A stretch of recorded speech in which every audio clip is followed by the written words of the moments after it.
This is a great honor for every fan of the Dallas Cowboys. I'm honored to be in the NFL.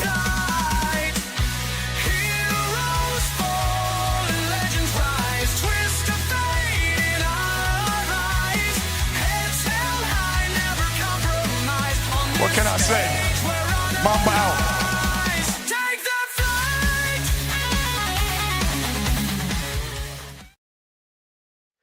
All right, what is going on, everyone? Welcome to your Thursday edition of the afternoon show here live, of course, on the Elite Sports and Entertainment Network. Going live a little bit early today than our normal 2 o'clock schedule, but hey, we are here, we are ready, we are excited to talk about all things NBA. The playoffs are here, they've been rolling on, and we are slowly but surely getting the conference finals set. We'll talk about all that and then some. But first, I got to introduce my co-host today, the lovely Sonja Pearson. Sonja, how you doing this afternoon, ma'am? Hi, good afternoon, Logan. Definitely great to be on. Thanks for having me, and good afternoon, everyone. I'm excited. This is going to be a great show. And guys, if you enjoyed this episode, please like, comment, share, and subscribe. As you all know by well now, we go live pretty much every single day here from the multitude of channels we have: Facebook, X, YouTube, Twitch, you name it, you can find it. Best way to look for all that, though, is the link tree in our description of all of our episodes. You can see all of our previous shows and all of our upcoming shows we have on the network, talking all things sports, all things entertainment, and everything in between. So, without further ado, let's get into it. The NBA, we had 2 games going on last night. We're going to break down what happened in that one, and then we're, of course, going to talk about the matchup later on tonight between the Oklahoma City Thunder and the Denver Nuggets. But first, let's head on out to Boston, talk about the Celtics holding off elimination, beating the New York Knicks by 25 last night. And they survived one more game, still down 3-2 all in all. But if you're a Boston fan, does this give you a little bit of hope? Think that maybe we can pull a rabbit out of the hat and kind of ride the momentum of injuring a star player and Jason Tatum. Now he's out for obviously the rest of the playoffs, and it seems like the majority of next season. Do you think that Boston can ride this momentum and even things up here in the next couple of nights here, Sonia? I really do not think so. I'm going to be honest. It's extremely difficult to come back from a 3-1 deficit to begin with. I know statistically it's proven there's only been about a handful of teams, maybe about 6, that has actually been able to pull this off. And it's like a 93% range. However, even though I say no, because I really think it's kind of delaying the inevitable, I will talk about the fact that they gave a valiant effort in the last game, especially without Jason Tatum. He's like my favorite player. It's the only reason why I follow the Celtics, because he's a Duke alum. But 25 points is nothing to sneeze at. And there is going to be, if they come back and tie this up, Logan, this is going to be an interesting series, because a lot of us, have counted them out, especially after the Jason Tatum injury. Well, the thing I think what also helped out Boston in Game 5 to avoid elimination and just kind of a crushing into the season is they were at home. They were at home court. The Boston fans knew that they had to rally around their team if they wanted anything to happen. But I think the main reason why Boston won is that it wasn't a superstar night, right? It was more of a team effort, and you saw that. Your leading scorer on the night was Derek White, who had a just exploded for 34 points, did really good work there. Jaylen Brown, who was been looked at as kind of the second guy on the roster with him and Tatum, he did really well. Had a double-double, 26 points, 12 assists overall. But a lot of people are calling this one the game that Luke Cornett just kind of came alive. Yes, my goodness, he went perfect, 5 of 5 from the field, which you love to see, 10 points. 9 rebounds, but also had 7 blocks. I had to refresh my page, wipe my glasses off. I didn't know what was going on. I said, this can't be right. This must be a typo. But overall, I really like the effort that Boston gave as a unit last night. And that's what they're going to have to do, not just for Game 6, not just for potentially Game 7, but for the remainder of the playoffs. And, depending on if they pick up or who they can pick up, because they are in a little bit of a cap stranglehold for next season. So this is kind of a taste of what Boston might be coming for the next year or so.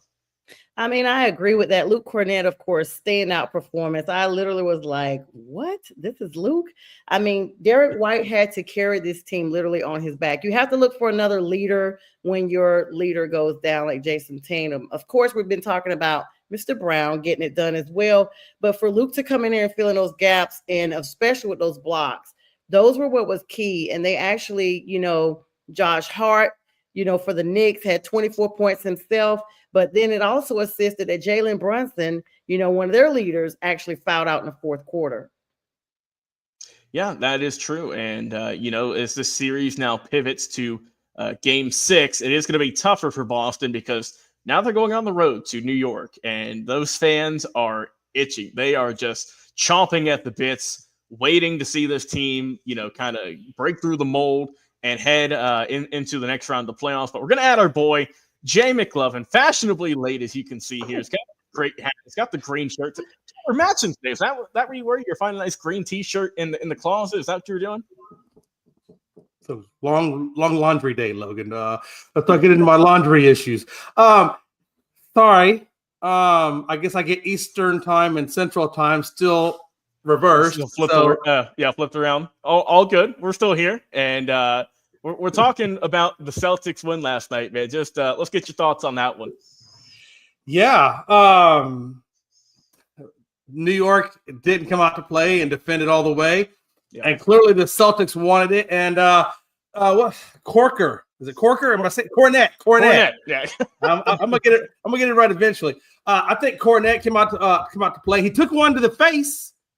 Yeah. And he still kept playing hard. Yeah. What more can you say for the guy? Honestly, I gotta tell you guys, I didn't see this happening like this. I really thought New York was going to handle business. I really thought this was going to be a series that was over, and I thought the Celtics were going to get blown up, and then we're going to see what happens next year. I still think the Celtics are going to go through a lot of changes between now and what the roster looks like now versus when Tatum comes back, because they got some issues monetarily wise to figure out. Tatum's already counting to get $54 million against the cap. Or not against the cap, I say football. He's counting $54 million, and I think, correct me if I'm wrong, but Brown's like $60 million. I think Porzingis is around $30 million and change and so forth. So clearly the Celtics are going to have a lot to work out. And this is still an elite team, and I think sometimes I take it for granted what Tatum means to that team, and I look past Brown and Porzingis and the rest of them. It's still an elite team. I still don't think they have enough to take this series, but I do admire the Celtics. I do admire for what they're doing. I do admire the fight in them. And I don't want to say they can't do it because, look, the Rockets went down 3-1, and we all thought the Rockets were done. And they really were done, but they did take it all the way to 7. Mm-hmm. And this is arguably having their number one shooter in Jalen Green and giving them 0, except for the time he gave him 38 when Butler wasn't on the court. So if the Rockets can do that with Golden State, which Golden State had much more experience, much more better free point, much better coaching, all that stuff, all the accolades. If they can push them to 7, then it's not really, I guess, far-fetched to say that the Celtics can't do the same thing with New York. Yeah, and the thing with this one is you mentioned a name there, and the one that we haven't spoke about today. And obviously something is wrong with Kristaps Porzingis. He's looked just off for quite some time now. They said he's been dealing with some respiratory illness. No one knows exactly what the exact cause is, but he didn't even play in the second half. Cornette got to start in the second half of the ball game. So, the second half, he was complaining not being able to breathe. I mean, of course, last week they said he had a non-COVID related virus, and so that's why he was kind of playing subpar. But he literally did not show up in the second half because he said he could not breathe. They were quoted as saying that. Which is tough because, I mean, he was such a key factor for them kind of, coming down the stretch into the playoffs. He was looking red hot. And then it's just unfortunate that this, virus, illness, whatever it may be, is affecting him, especially now, right, that Jason Tatum is out of the picture for quite some time. So we'll see what happens, and we'll talk tomorrow. Go ahead. I got one thing to say. There's only so much I can take before I just got to say what I got to say. And I'm going to say it once, I'm going to say it again. Okay. The NBA today is soft as Charmin. I don't mean that 2-ply Charmin. I mean like that 3-ply Charmin. Look, Porzingis. Okay, you got a little bit of a breathing issue. I'm so sorry. Jordan over there coughing up a lung and spewing into a bucket on the sidelines with the flu-like symptoms, and he put up a 60-piece in the playoffs. Yeah, I was thinking that. With your little, I got a little bit of a respiratory issue, because I don't want to freaking hear it. At $30 million, get your ass on the court, killer. Because there's a lot of us out there that don't have your physical abilities, or in my case, your height, to get where you are, guy. So we're living vicariously through you. And when I see somebody, I'm trying to live vicariously through you so I can pretend like I had that kind of a talent so my wife will be happy about myself. And you're coming out there with the flu-like symptoms. You piss me off. I'm sorry. That's all I had to say about it, Louie. It just irritates me. Load management and silly viruses. That's like going to the nurse. Remember when you were in school and you went to the nurse because you didn't want to stay in school? Yeah, so you want to go home. You tried to put the little thermometer in your mouth, and you thought if you could make your head, if you hold your breath or whatever you can do to make that you can go home. That's what the NBA is like today.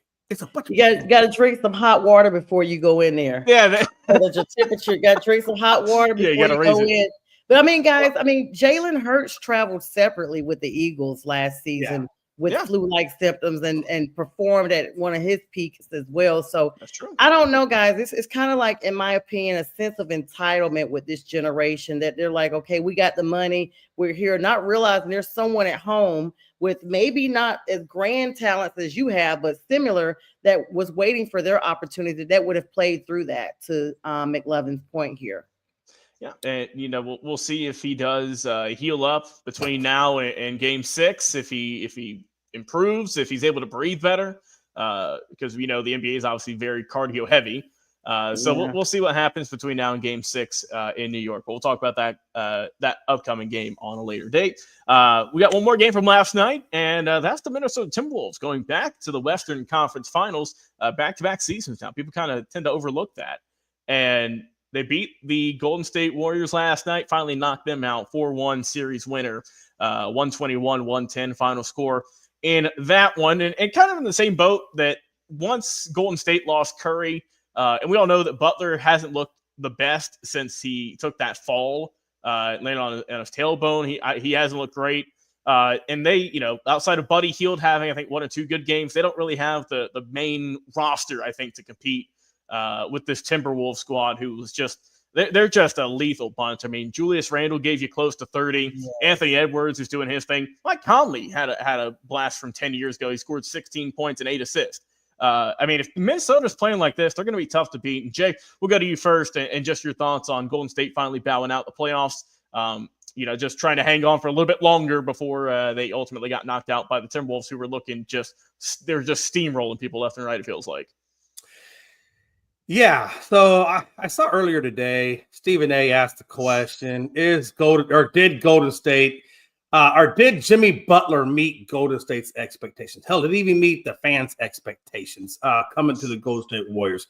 And I feel like in the regular season, obviously what he did to the Golden State Warriors, the fact that he gave a life of fresh air back into Steph Curry and Draymond Green when the Klay Thompson thing fell through due to injuries, ultimately resulting in a trade, and ultimately kind of put Steph Curry into a dormancy, if you will, in terms of being playing spirited basketball.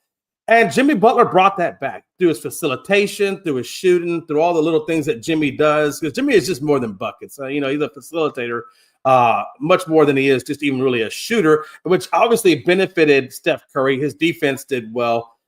But he's not the guy that's going to carry your team to a championship by himself. In other words, he is a true Robin. He is a Pippen to Jordan, like he was to Curry. So I felt like when Curry went down, you lost the leadership, you lost the 3-point guy. Because let's be honest, guys, this team got plenty of shooting. How do you say guy's last name, Logan? Thank you, Pajetsky. I can never say those names correctly. So it's a tough one. Yeah, Pajetsky. You got Pajetsky who honestly does a great job shooting the 3. He did a great job doing the 3-point last night. The problem is you got Buddy Hield. And Buddy Hield is either on or he's off. There is no in between. There's no gray area. He's streaky at best. He's very inconsistent. When he is on, like he was with the Rockets, he hit like 8 or 9 3-pointers and just kicking butt. He looked like the best thing ever come. And he also did it one time in the Minnesota series. But there's been a lot of times, and you saw it last night, where he wasn't hitting. And when he wasn't hitting, he was not hitting. And Jimmy wasn't hitting either. I think he was like maybe at 35 to 40% shooting from the field. And honestly, I got to give Draymond credit. Draymond didn't blow up. He didn't do anything stupid. Even when they were down, he wasn't flailing wrists. He wasn't picking up technicals. he was actually doing a pretty good job. This team has enough or had enough to beat Minnesota. But Jimmy didn't show up. Jimmy wasn't the superstar that he was supposed to be. And that's the problem. You know, I think when Steph gets back and he gets healthy again in the next year, you know, they're going to be fine. But you got to remember, these guys are 36 and 37. Mm-hmm. And I think the other one, correct me if I'm wrong, I believe Draymond is 36 as well. So you got two 36s and a 37-year-old. And when Steph gets back, he'll probably be 38. And maybe you have two 37s and a 38-year-old coming out. Their best hope, and I hope they get him, would be probably to get Giannis. If you can get a guy like Giannis to come over and give some youth and athleticism to that team could be extremely dangerous. And I would not be surprised if Golden State gives up some picks or whatever they got to do if they got to facilitate a trade. But that would be a really interesting spot for Giannis to land. But I got to be honest with you, they should have beat Minnesota, or at the very least, they should have forced a game 6. I'm very disappointed that they didn't force a game 6 and have Steph Curry back in there. And I think if you look on Steph Curry's face, and several times when they showed him, you saw the look of disappointment and what he was seeing on the court. And there was a few times, even when I saw Steph Curry, not Steph Curry, the coach, man, can you help me out here? Steve Kerr. Thank you. Steve Kerr. Boy, I tell you what, that memory sucks sometimes. But you get Steve Kerr. Even Steve Kerr was showing signs of frustration because he's like, Jimmy, he's like, look at this guy. Like, look, this is not us. You're out there underperforming. This is not Golden State. Yes, we don't have Steph, but this is ridiculous. And it showed up on the stat sheet. Yeah, and Sonia, let's turn the attention to you now. What did you think of Golden State? Yeah, like I said, valiant effort. They scored in the fourth quarter. They tried to make a comeback, but too little, too late. They scored 38 points compared to Minnesota's 28, but too little, too not, and the Timberwolves are moving on. What were your thoughts just on this series and also just on the deciding Game 5? Yeah, so just to start, McLovin, Steve Kerr, Steph Curry kind of sounds alike, just so I could see that there. And of course, Steve Kerr himself, former, leaguer. I am disappointed. I'm a Warriors fan because of about to say Steve Kerr, Steph Curry, because he's from the Charlotte area. Everybody knows I have ties, and I like players that are from the Carolinas. I agree wholeheartedly. They should have forced a game 6 at least. The look on Steph's face, I mean, a couple of times he was shaking his head. It was really sad, but I'm going to be honest, I'm not really surprised because when they announced his hamstring injury, or whatever he had going on, and they said they were going to have him miss 3 to 4 games, I was like, that's your whole series right there. Mm-hmm. There's no way he comes back and they're going to be done, because I knew that he's carried this team on his back. They have not been the same since they split up the Splash Brothers. Let's be clear. Yep. Sitting Jordan Poole and Klay Thompson elsewhere was the crucial blow to what the Warriors needed, and that's why you don't see them. So only getting somebody in like Giannis would be the solution. They brought Jimmy Butler in there. Jimmy probably thought he was going to be getting him a ring, especially with his distaste for Miami when he left, the way he left that organization, refusing to play, etc. And, he may have brought some bad karma there because of how he, left the situation in Miami. Let's be clear, despite the performance, and I know you guys talked about Draymond Green didn't do this, that, and the third. Draymond Green is my least favorite player in the entire league. His attitude trumps his personal, I will say, trumps his professionalism every time in my mind. And because of that, he's just received a $50,000 fine from the NBA for questioning the integrity of the game for Game 3. Yep. And this is a league high 5th technical for the foul for the postseason. He's the only person that's collecting techs in the postseason, and it's because of your integrity. The fact, like you said, though, Logan, the percentages, these turnovers, despite Minnesota having 20 turnovers and Golden State having 17, you would have thought that the Warriors would have been able to capitalize on those turnovers. That's a substantial amount of turnovers that could have closed this gap in and forced this Game 6. But let me tell you what the problem is. This league, not just these two teams, have started to focus on this 3-point frenzy, and they consistently continue to attempt 3-pointers in efforts to close the gap, and all it's doing is widening. Golden State had 11 for 39, 28% ranking for 3-pointers last night, where the Timberwolves almost got half of theirs. They had 41.9%. Anytime you're going for 3-pointers, you're going to either create an extensive lead or an extensive deficit. And so this is what happened with these two teams. The Warriors had a deficit and the Timberwolves had a lead. Jonathan Kuminga was a Warrior. He was definitely one of the performers for them. 26 points, 3 rebounds. Brandon Pozinski, 28 points. Jimmy Butler only had 17. Draymond only 10 with that horrible attitude. They iced Draymond, and in them icing him, that's what the difference maker was as well. They isolated this one player, and it was able to kind of permeate throughout the rest of that starting 5 out there that basically they had to do more to stay in the game. Julius Randle, almost 30 points, 29 points. Ant-Man Edwards, 22, and then Rudy Gobert, and of course Mike Conley and Jaden McDaniels all pulling up the rear. They had just way more top performers than what the Warriors did, and that's why you see them now at home and moving on. So the frustration with Steph Curry, you guys mentioned his age. Some pundits out there have said we may have seen the last of Steph, or next year may be it. You don't see many almost 40-year-olds coming into this league starting like they are, unless you're LeBron, and even he's starting to wear thin. And when you're losing like that, and now you've got an injury that could plague you even later on. So that's my take on that. Yeah. Go ahead. No, I'm sorry. Go ahead, Logan. No, I was just going to comment real quick. You mentioned the 3-point shooting. I mean, look at what Boston did in their first couple of games. That's why they got behind so early, because they were just ice cold. And they refused to, they had their strategy, they locked it in, and they shot awful those first handful of games. But they have managed to get the hot hand here lately, and that's a reason why they're still in it right now. Yeah, all I was going to say was, here's the thing. When you're doing 11 of 29 from the 3-point land, and we talked about this in the Rockets. He said, "Hey, Jay, Steve Kerr is a much better coach than Udoka, and he is a great coach. You got to remember, Udoka came from the same damn tree and Popovich. Okay, so let's not dismiss Udoka so quickly." But I said that, and I made that. And he said, "Well, Kerr is a great adjusting guy. He can do this, he can do that, he can do a combination, so forth, so forth. But yet, why the hell is Draymond Green shooting 3 balls?"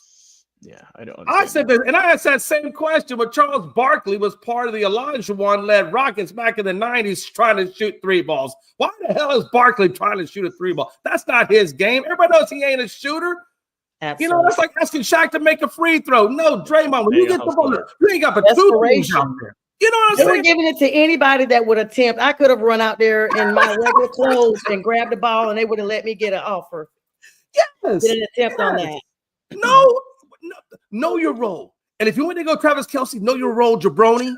Jabroni. That's it. I mean, come on, know your role. Look, Draymond, you're a defender, a rebounder, and you occasionally go to the paint. Those are your 3 primaries.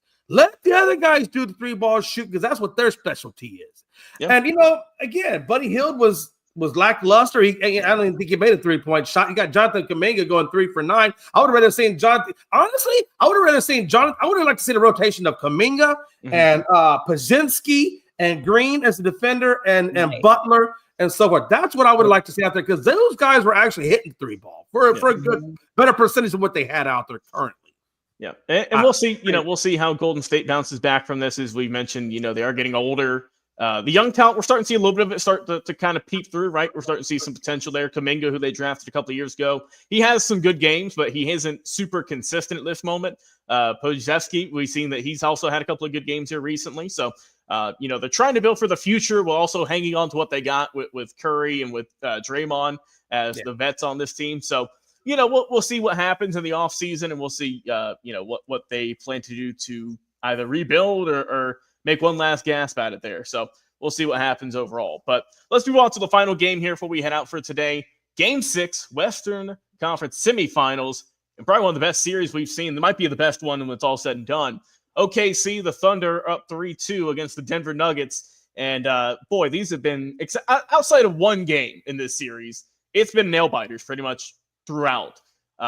Sonia, we'll go with you first. And Does OKC finally shut the door tonight, or does Denver fight and do we get a game 7?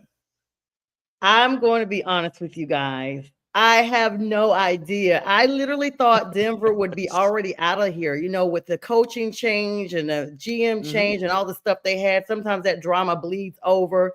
But as long as you have SGA at the helm, get ready for it to be some mayhem. Of course, this series is a back and forth, a tug of war.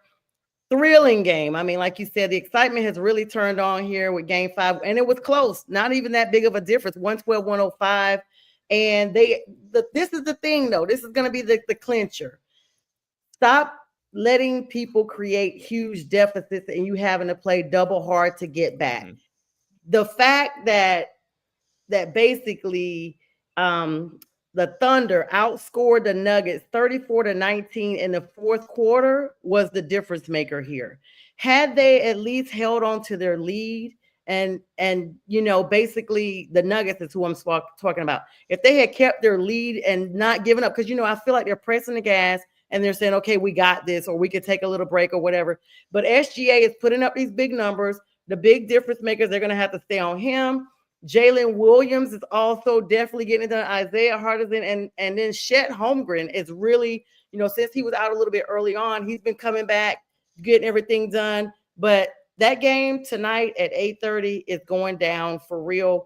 The Thunder do have an opportunity to close this one out in the series and possibly advance way on, just like I feel like it's a either or at this point. Either one of them have the opportunity to move on. They got to make sure that they do not stick with this shooting slump.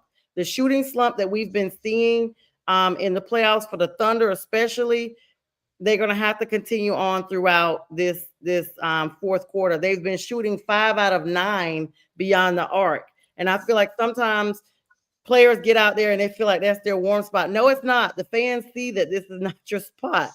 Of course, their tongue tied here. Of course, their coach, Mark, is talking about his team is better than what they have been proven, and he feels like they've just been strengthening throughout the playoff series. This is not the time to get stronger, from your coach or improving. You're supposed to come out there. You're supposed to be the best of the best, and you're supposed to continue to get it done. Of course, if the Thunder can get this pulled off, they will be having their first Western Conference final appearance since 2016. And so this is going to be big for them, but it could go either way. And Jay, I'm in the same mindset, and this is just a toss-up, honestly.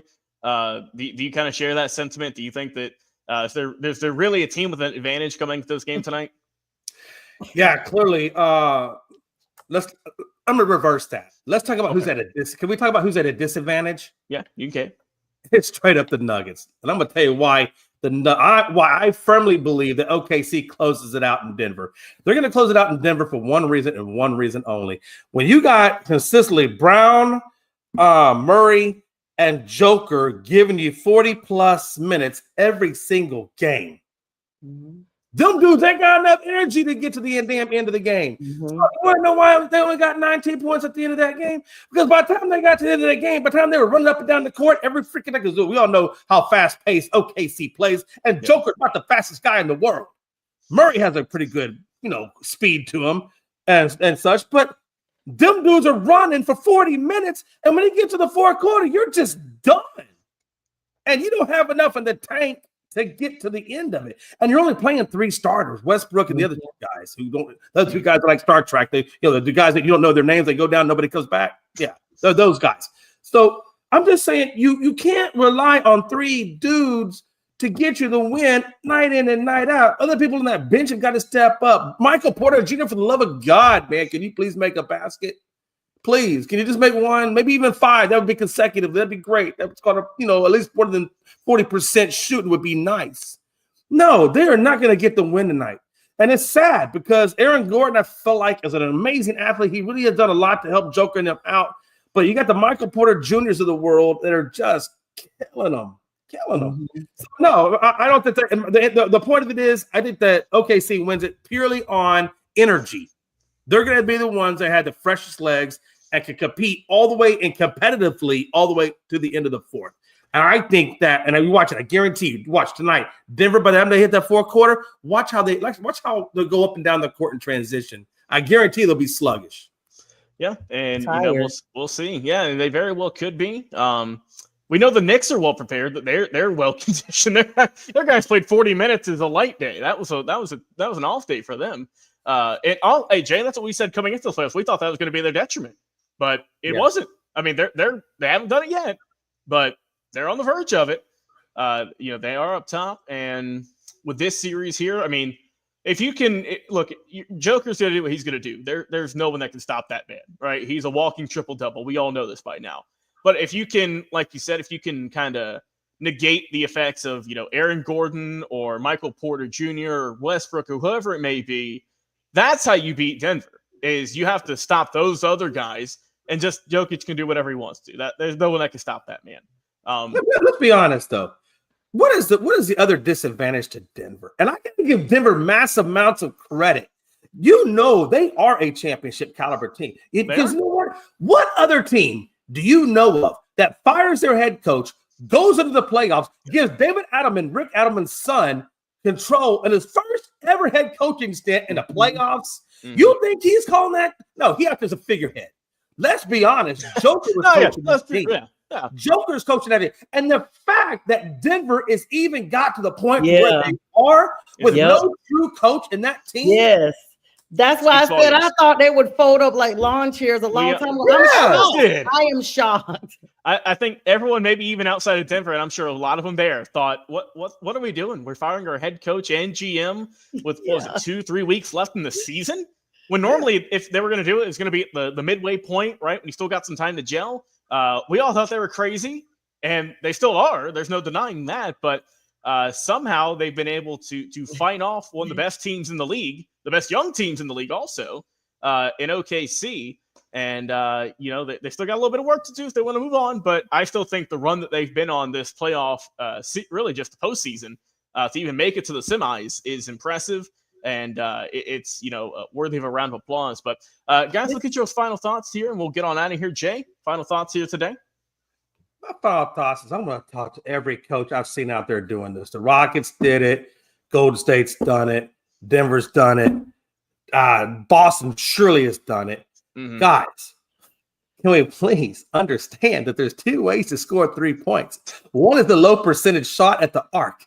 And the other one, for the love of God, I don't know why you guys don't do more of this, is just go to the rim, draw the foul. Because it's going to look, let me be honest with you. It's nice to watch that 3-ball go in from the arc. It's a beautiful thing. It's watch Stephen Curry heave that ball from the other end of the court with one arm and watch it go in like a commercial. Mm-hmm. Like, I still don't know if that's real. I think it's a commercial with special effects. But neither here nor there. That's a show for another day. My point is this. The 3-ball only does one thing. If you're lucky, maybe you draw the foul, you can convert to a 4-point play. Maybe.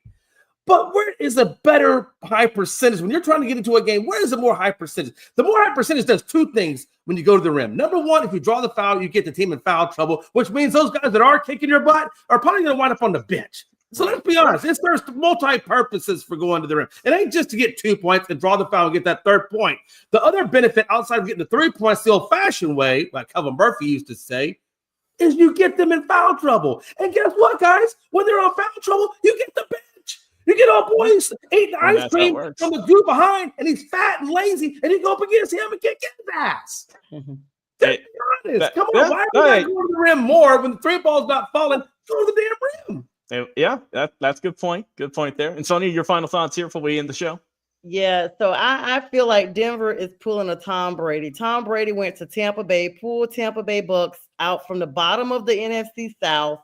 Even after serving a 4-game suspension, they went all the way to the freaking Super Bowl and won his first season there. Yeah. This is what we're seeing with Denver. You guys called it. This is not their coach doing this. This is Jokic getting these guys where they need to be.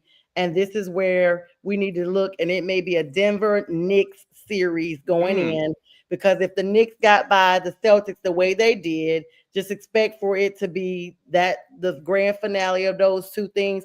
Like you said, stop fouling the main people that you know are going to be free throw 100%ers. Do not foul the best free throw shooter. That irritates me every time. Let them play it out. Try to get the rebound. Have your guys where they need to be to get that rebound when it comes down if need be. and box out, like they said, old school, you know, growing up, box out and play the game, all 4 quarters, every second, all the way through. And those are your championship caliber teams. Well said. And we'll see what happens tonight. And of course, we'll be on tomorrow, 2 o'clock Eastern.